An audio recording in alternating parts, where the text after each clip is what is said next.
John Petrucci for Dream Theater. Hello. Hey. How are you? What an honor to have us here. Thank you. Thank you. It's great to be here in Frankfurt at the Opera House. Never played here before. Never? Never played. Well, I played in Frankfurt, but I've never played in the Opera House, and it's beautiful. Okay. It's awesome. So, how's the tour? Really cool. We're on tour for our new album called The Astonishing, which is very different than anything we've ever done. It's a 2 CD, 2-act rock opera concept album, and we've been playing these really cool venues all throughout Europe. We'll be in North America in the spring, coming up soon, but it's been really awesome. Okay. So is it different to play in Germany for the German fans or for Europe as like in the US or whatever? Well, here's an interesting thing. The way that this album came about, and the way that the tour is, like I said, it's a 2-act, 2 CD concept album. It's a long show, and this tour is called Dream Theater Presents The Astonishing Live, which means we're just playing this whole show as it was meant to be. When we wrote it, we envisioned playing it as a standalone show. Kind of like when Pink Floyd toured for The Wall, and they just went out and they played The Wall. Yeah. So, there's no other Dream Theater songs, there's no encore. It's just this show. So we thought it would be better for the audience to kind of be seated and take in the whole thing, because there's a lot of visuals and everything else. In America, when we play, a lot of the venues they're already theaters. Like, let's say New York, the Beacon Theater, Radio City Music Hall. These are all big seated venues that normal concerts go on. But here in Europe, what's interesting is that the fans aren't used to us playing in seated venues. They're kind of, they say, oh, it's weird not standing. Expecting a rock and roll band. Yeah. So it's like we're a rock and roll band, but we're playing in places where they normally have opera, ballet, musicals, stuff like that. But so the European audience is sitting, and they're a little bit at first, they're not sure what to do, and it might feel a little uncomfortable. But you know what? I was speaking to some people who saw us in Nuremberg last night, and they said that it was great because they were able to sit back and take in the experience of the show, which is what we wanted in the first place. So they're getting used to it. I mean, the first time I heard Dream Theater was like 1992 for the Images and Words album, and the first thing I thought, like, what the hell is that guitar player? I mean, it was unlike like Ingve or Racer X stuff in that time. So I mean, it's 25 years ago. What do you think is the biggest change, business-wise or music-wise, for the time here? Yeah, well, I mean, a lot of it actually, it's kind of to tie it in with the astonishing and the story. It kind of is an underlying theme that's in the story, which is that people. There's a line, and it says people just don't have the time for music anymore. And what I was referring to is now the way that we listen to music and consume music is a lot more passive, and it's a lot more on the go. So you're able to stream things quickly. You might not even listen to it in the best circumstance. You might just be using some earbuds and your phone or something. You download a song, not a full album. Used to be you had to go to a venue to go see music in order to be able to hear it. So in my story, in this concept album, it takes place 300 or so years into the future, and music is no longer made by people. It's made by artificial intelligence, by machines. Oh, and so interesting. It's kind of a commentary on, like, what would happen if just music becomes so unimportant. So the biggest change, I think, between when Dream Theater first started, to answer your question, and now, is just the way that we consume music, listen to music. So live playing is getting more important, and the album sales are going down. Like, that's definitely happening. And again, people can access music a lot easier, but there's kind of a negative side to that, where people don't really sit down, take the time, and take it in. I can remember listening to albums by Rush and Pink Floyd and stuff like that, and just like, you know, putting on the entire thing, shutting off the lights, and getting into it just the same way you would watch a movie. Yeah, Yeah. sure. But there are many guys like buying vinyl for You're right. listening music in that old way. Yeah, You're right. it's cool. Yeah. Yeah, vinyl made a major comeback, which is really interesting.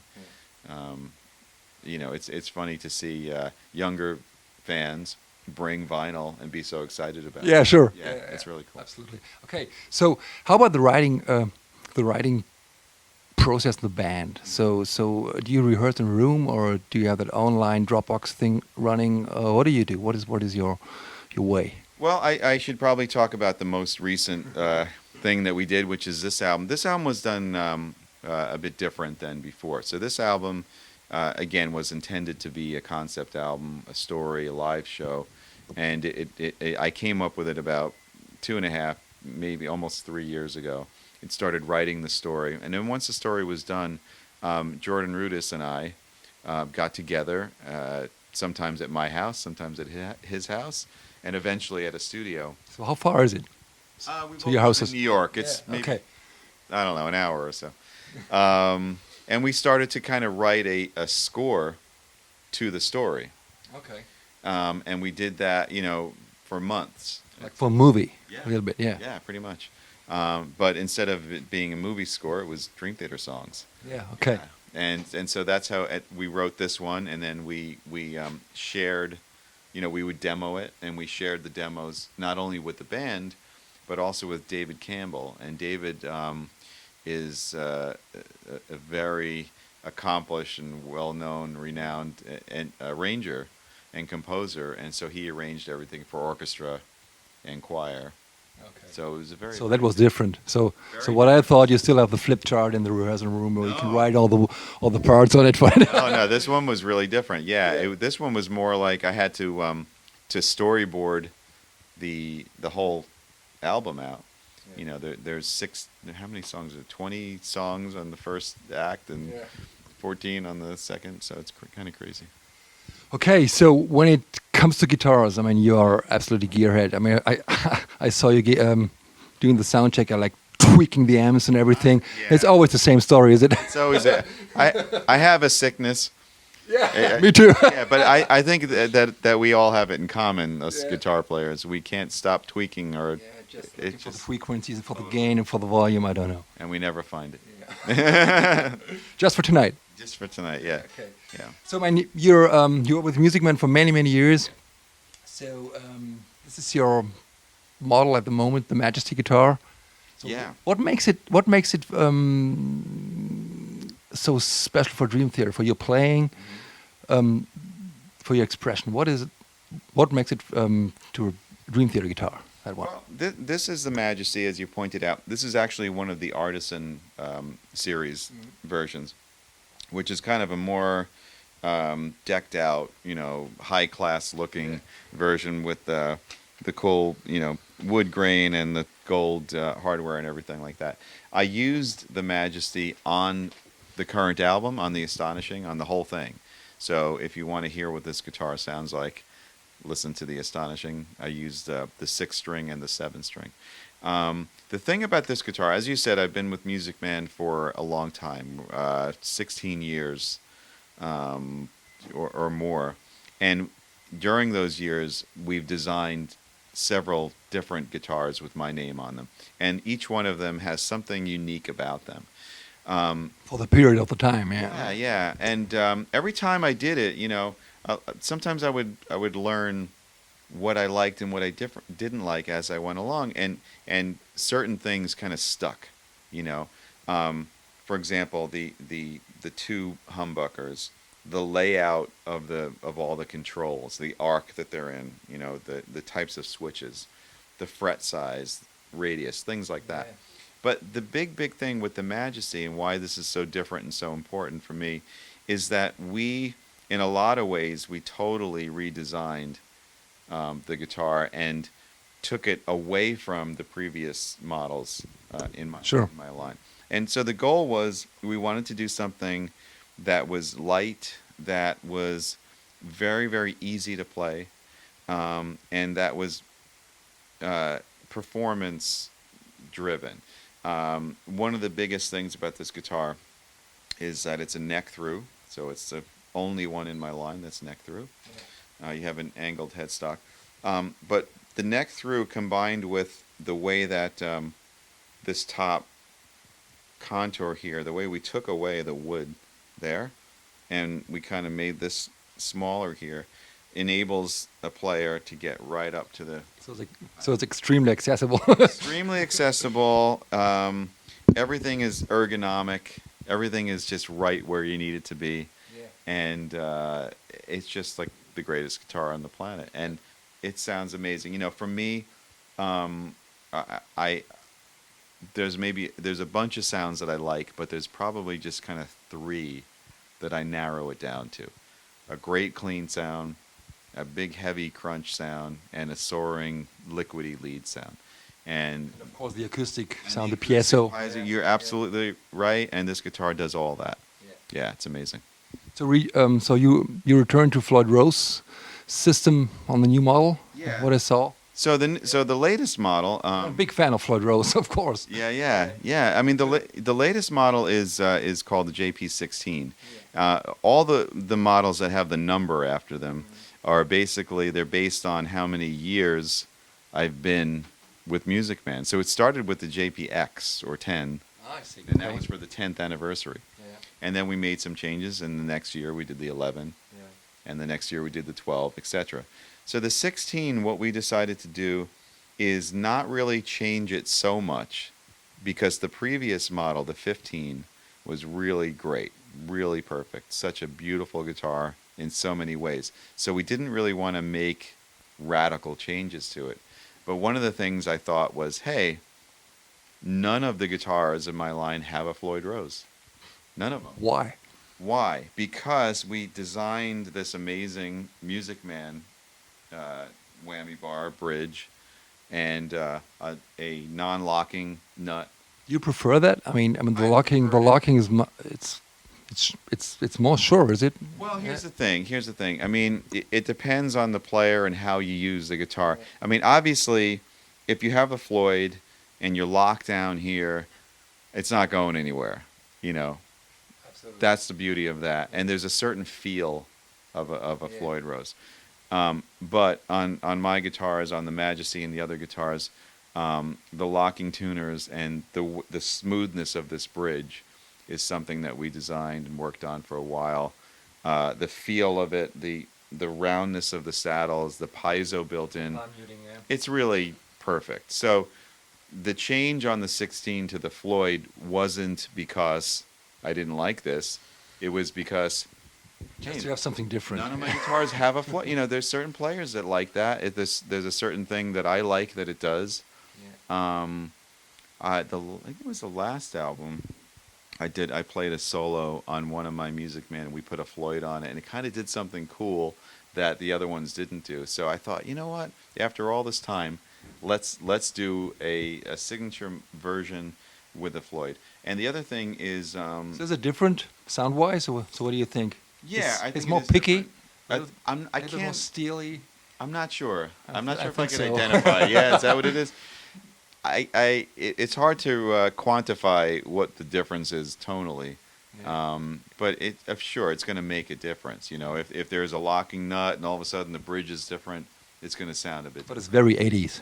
Yeah. We also made it all basswood body. Oh yeah. Yeah, That so fits, yeah. It's not. It doesn't have the tone block or the mahogany or anything like that. So it's a good combination to have the Floyd with the basswood, I think that's a classic. because the Floyd is a little bit more sharp. Yeah, I think it's a classic combination, and it's a little more 80s. Yeah. It doesn't have the graphic on it or anything, No. right? But you're right, and there's something about that tone. You know, a great guitar, bolt-on, basswood body, Floyd Rose locking. That's something really cool about that. It's kind of, you know, for me, again, something in my line that wasn't there. Yeah. And so now, the way that Sterling and I talk about all these guitars, it's like a spice rack, you know? Sure. They're all in there, and it's like, I feel like I need a little oregano today. Let me grab this one. And that was something that was missing. So now we have it with the 16. So maybe it's a cool idea to get back to the graphic days, like, I mean, you know, Steel Panther, it's all of that thing. Believe me, I thought about it. But I thought about it. Yeah, I don't know. Maybe like 3 people would want to buy one, but Yeah. yeah, You and me. and some guy stuck in the 80s. Yeah, sure. Yeah. Okay. So we had a rig rundown with Maddie. Great. Very nice guy. Yeah, man, it's great. And you're playing Miss Boogie. Yeah. Strictly analog miking on the live stage. So what do you think about all the digital possibilities like Kemper or XFX? Did you try to do setup on live stage with in-ear monitoring just with the Kemper or with the XFX? No, I've never done that. You know, I've been playing boogie for almost my whole guitar playing life. You know, when I was a teenager, I got turned on to my first boogie, and I was like, "What in the world is? Oh my God!" And I've played them ever since. And you know, fast forward, I don't know, 30 years later, when I talked to them about doing a signature model, a signature amp, signature boogie, and they said yes. Yeah. Which was amazing for me, and now we have the JP2C, which is my signature 2C plus Mesa Boogie amp. It's like a real dream come true, and I wouldn't do anything but that as far as studio or stage. Boogie mic'd up through a cabinet. Yeah, sounds unbelievable. Yeah. I am using an XFX, which I love. I love the guys. I love the company. I love the actual unit. It's unbelievable. I'm using it in my rack to do all of the effects. So it's so powerful that, you know, I can have a whole bank of effects, sure, delays, chorus, anything you could think of, and the XFX handles it great. But the preamp, the power amp, the amp sound, everything is coming from the Boogie. Sure. It always has been. It always will be. So many artists fly over with the USB stick just for profiling the Kemper. I mean, yeah. So, but it's not the real deal, is it? I've never tried it, you know, but I'm old school with that. Yeah, you me know? too. I really am. There's something about. I mean, it sounds really archaic, but yeah, something about a head with, you know, real tubes in it, plugged into a cabinet. You stand in front of it, you crank it up. It sounds unbelievable. Yeah. You know? Sure. Okay. Cool. Yeah. So, what about some forthcoming projects about Dream Theater? You want to talk about something? Well, right now we're really in the tour for the Astonishing. Yeah. This European leg that we're on is actually the first part of the tour. So we just started a few weeks ago, and we have many cities ahead of us to play. We're going to take it, as I said before, in the spring coming up to North America, you know, through U.S. and Canada. We'll go to South America. So many dates, man. Yeah, you know, we'll go to Asia and Australia and really try to bring this show to the world, because we spent a bunch of years working on it. A lot of effort went into the great production and show and visuals, and we want to be able to show it to the world. Cool. So good luck for the show. Thank you so much.